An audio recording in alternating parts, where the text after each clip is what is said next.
एक गांव में निधि और सुनैना नाम की दो लड़कियां रहती थी। वो दोनों बहुत गहरी दोस्त थी। वो सारा दिन एक साथ ही रहती थी। उन दोनों की दोस्ती गांव भर में मशहूर थी। वो दोनों बहुत चंचल और सुंदर भी थी। गांव का हर जवान व्यक्ति उन दोनों को हसरत भरी निगाहों से देखता था। एक दिन सुनैना के मामा गांव आते हैं और सुनैना उन्हें देखकर खुश होकर बोलती है, मामा जी, इतने सालों बाद आपको मेरी याद कैसे आ गई? याद तो आनी ही थी सुनैना। तुम्हारी मामी ने तुम्हें बुलाया है। वो तुम्हें बहुत याद कर रही है। और चिंटू का 2 दिन बाद जन्मदिन है ना, वो भी तुम्हें याद कर रहा है। मैं तुम्हें ले जाने के लिए आया हूँ। सुनैना ये सुनकर खुश हो जाती है। वो निधि से कहती है, चल निधि, तू भी हमारे साथ चल। मेरा वहाँ अकेला मन नहीं लगेगा। जरूर चलती सुनैना तेरे साथ, मन तो मेरा भी नहीं लगेगा, लेकिन घर में माँ बीमार है और वैसे भी कुछ दिनों की बात है, तो आ ही जाएगी। सुनैना अपने मामा के साथ शहर चली जाती है और निधि अकेली रह जाती है। गांव के दो बिगड़ैल युवक अशोक और रंगा निधि पर बुरी नजर रखते थे। एक दिन निधि गांव के ही तालाब के सामने बैठी हुई सुनैना को याद कर रही थी कि अचानक अशोक और रंगा की नजर अकेली बैठी निधि पर पड़ती है। अशोक रंगा से हंसते हुए कहता है, देख लो रंगा भाई, आज तुम्हारी भाभी अकेली है। यही मौका है, क्यों ना मैं अपने दिल की बात तुम्हारी भाभी से कह दूं।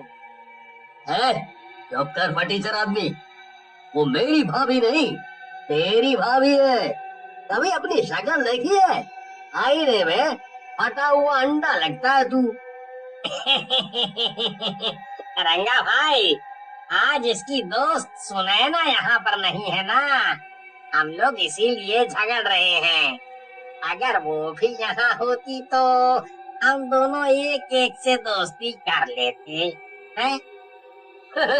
और तुझे क्या लगता है, अगर सुनैना यहाँ होती तो क्या वो भी हमसे दोस्ती करने के लिए मान जाती? क्यों नहीं रंगा भाई, दोनों सहेलियां साथ साथ ही रहती हैं। अगर एक से भी हमारी दोनों में से दोस्ती हो जाती तो दूसरी भी अपने आप आ जाती। ये कहकर दोनों छिछोरी हंसी हंसने लगते हैं और दोनों दबे पांव निधि के पास जाकर खड़े हो जाते हैं। अचानक निधि की निगाह उन दोनों पर पड़ती है। निधि उनके इरादे भांप जाती है और वो गुस्से से उन दोनों की तरफ देखकर कहती है, तुम दोनों यहाँ क्या कर रहे हो? तुम यहाँ पर अकेली बैठी थी, हमने सोचा चलो तुम्हारा अकेलापन दूर कर दिया जाए, क्यों ना तुमसे दोस्ती कर ली जाए। अपनी बकवास बंद कर। मुझे ज्यादा परेशान करेगा ना तो मुखिया जी से शिकायत कर दूंगी। अभी परसों ही तो चप्पल और चिमटी से तुम दोनों गांव भर में पिटे हो, फिर भी अपनी छिछोरी हरकतों से बाज नहीं आते। चले जाओ यहाँ से। निधि की बात सुनकर अशोक और रंगा गुस्सा हो जाते हैं। अशोक गुस्से से रंगा से कहता है, रंगा भाई, ये कुछ ज्यादा बोल रही है? आज इसे अपनी भाभी बना कर ही छोड़ो। हाँ। रंगा निधि को पकड़ने के लिए बुरी नीयत से आगे बढ़ने लगता है। निधि ने उसके इरादे भांपकर जैसे ही भागने के लिए अपने कदम बढ़ाए कि उसका पैर किसी पत्थर से टकरा जाता है और उसकी वही मौत हो जाती है। ये क्या किया तुमने रंगा भाई?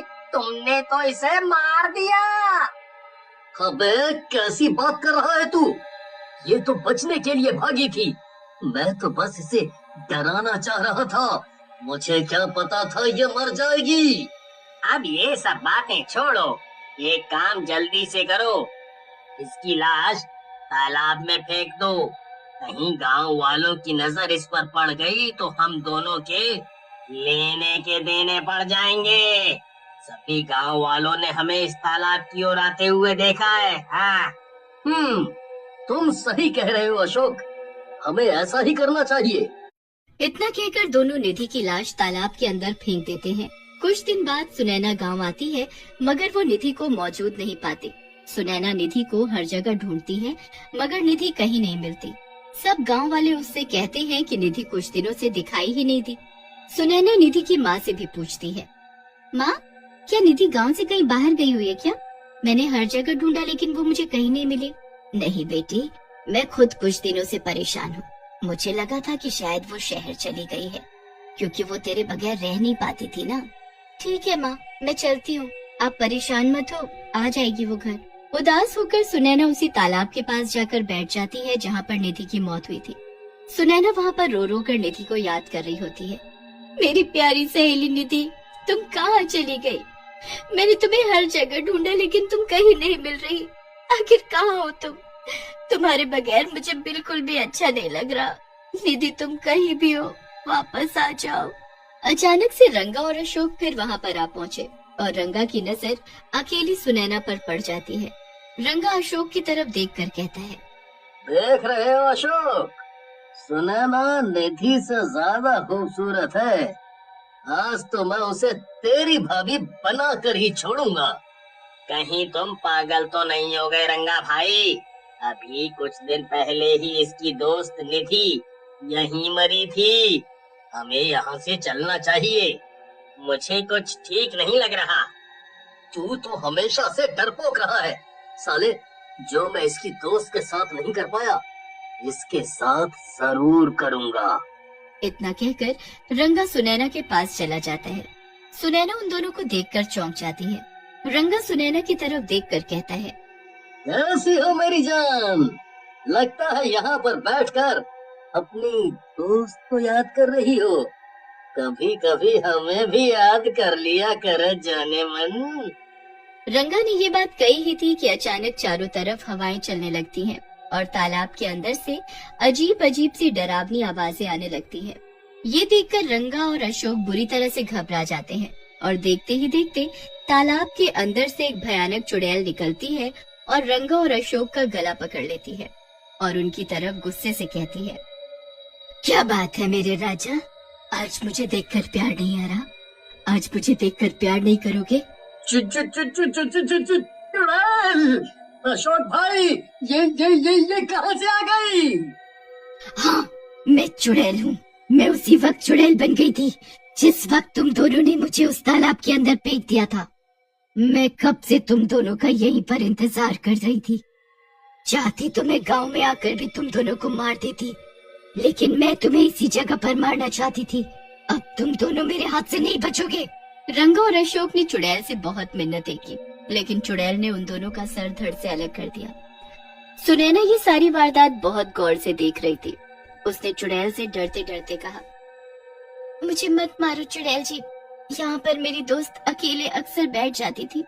मैं उसी की याद में यहाँ पर बैठी हुई थी, मुझे जाने दो। चुड़ैल सुनैना के करीब आ गई और उसने सुनैना से कहा, कैसी हो मेरी प्यारी सुनैना? तुम जिसे याद कर रही हो वो मैं ही हूँ। सुनैना, कुछ दिन पहले मैं भी तुम्हें इसी तालाब के किनारे बैठकर याद कर रही थी और उस वक्त इन दो हरामजादों की वजह से मेरी मौत हो गई थी और मैं चुड़ैल बन गई थी। तुम निधि हो, मेरी निधि। सुनैना उस चुड़ैल के गले लग जाती है। हाँ, मैं तुम्हारी निधि हूँ। मैं अब चुड़ैल बन गई हूँ। मैं तुम्हारा कब से इंतजार कर रही थी।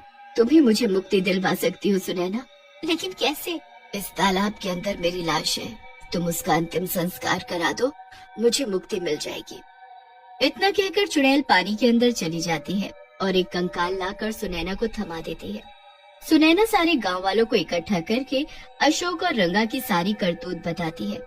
गांव में से एक व्यक्ति उस चुड़ैल से कहता है, तुम्हारे साथ बहुत बुरा हुआ निधि। अगर मुझे पहले पता होता कि रंगा और अशोक इतने नीच आदमी हैं, तो मैं पहले ही जान से मार देता। तुम बिल्कुल फिक्र मत करो। तुम्हारे बाद हम तुम्हारी दोस्त का और तुम्हारी माँ का, सारे गांव वाले अपनी माँ की तरह ख्याल रखेंगे। गांव वाले निधि का धर्म कर्म के अनुसार अंतिम संस्कार कर देते हैं और निधि चुड़ैल के रूप से मुक्त हो जाती है और उसकी आत्मा को शांति मिल जाती है।